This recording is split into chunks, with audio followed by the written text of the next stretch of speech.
this case is about as provocative and as interesting as any case that's ever been in Utah. It has it has a marriage, it has property, it has lots of money, it has this motive, it has an alleged poisoning, it has family dynamics, and at the end of the day, there's an obvious tragedy that's here where a father and a husband and a brother and a son has now passed away. So I would say this is going to be about as compelling in terms of motive, in terms of evidence, in terms of experts, of a jury trial that's been in Utah in a very, very long time. What do some of those fights, or not fights, but arguments on both sides tell you about how each side is planning their case? In this case, you see what the state is trying to do is to prepare the jury for a massive story of motive. Why would anyone want to kill their husband? And a lot of what they're doing and a lot of what they're plotting is to lay that out substantially.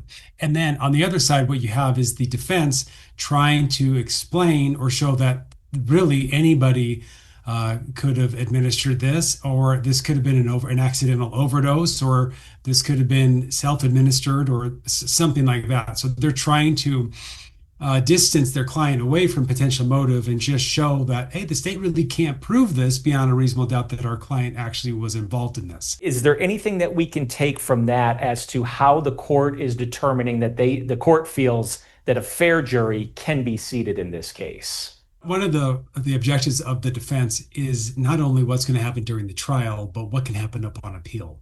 So they've been making this motion again and again to get this trial out of Summit County with the belief that should their client be found guilty, they have something really to take to the Utah Supreme Court of saying, hey, this is going to have to be a new trial. He should have granted this. And so it's a smart move by the defense to be laying that out. And the judge has ruled again and again and again on this, saying that, hey, this can't be proven. There's already substantial news about this everywhere in the state. By this changing to any other kind of county, it's not going to really impact how other people view it.